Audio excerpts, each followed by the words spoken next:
Buon pomeriggio a tutti dall'ippodromo Arcoveggio di Bologna. Sono prossimi al via i partecipanti alla prima corsa, una prova per i gentleman proprietari in salchi a cavalli anziani. Una corsa molto equilibrata, è stato giocato Cabras di Casei, numero 4, che è diventato il favorito della corsa. L'1 Vacanza Jet, 2 Twitter di Casei, 3 Zaira dei Veltri, 4 Cabras di Casei, 5 Andrea Speed, 6 Carabiniere Pell, 7 Amélie Pan. Autostrada che inizia a prendere velocità lungo la piegata di sinistra. Si prepara a lanciare la prima corsa di questo pomeriggio dall'Arcoveggio. Macchina che accelera.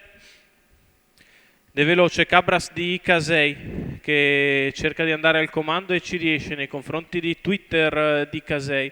Poi Vacanza Numero Jet in terza 6, posizione. Carabiniere Pell, Rimane così di fuori squalificato. Zaira dei Veltri, che tra poco avrà una schiena perché punta in avanti Amélie Pan, partita molto bene dalla seconda fila Michela Rossi che punta subito in avanti. 15,7 i primi 200 metri da parte di Cabras di Casei che è in vantaggio nei confronti di Amélie Pan al suo esterno. Allo steccato è Twitter di Casei avanti a Vacanza Jet, seconda pariglia al largo per Zaira dei Veltri, ultima posizione per Andrea Speed. 32 i primi 400 metri di corsa con Cabras di Casei e Amélie Pan che vanno via in coppia un paio di lunghezze avanti a Twitter di Casei.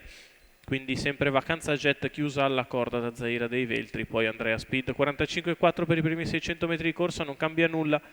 Dal punto di vista tattico la corsa però è bella vivace, con il ritmo tenuto alto da Cabras di Casei ed Amélie Pan all'avanguardia. C'è un 30 anche per il secondo quarto, un minuto appena abbondante la metà gara. Rimane sempre bene allo steccato in seconda posizione Twitter di Casei che precede Vacanza Jet. Zaira dei Veltri sempre a fare la seconda pariglia a distanza però da Amélie Pan, 1.15,8 per il primo chilometro da parte di Cabras di Casei. Inizia a sentire il percorso esterno Amélie Pan che viene stappata per tenere il contatto con il battistrada. Twitter di Casei sempre lì in agguato in seconda posizione alla corda. Poi Vacanza Jet, la rete di là passata in 15,2. Cabras di Casei che controlla Amélie Pan.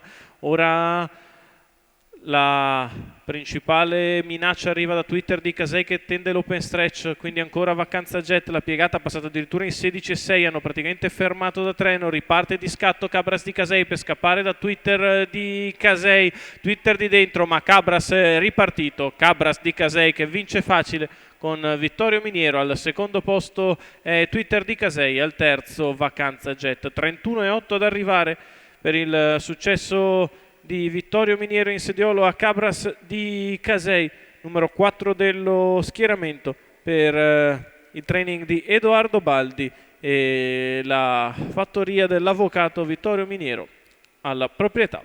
Esultanza nel finale per il gentleman emiliano, numero 4 di Cabras di Casei, assegno.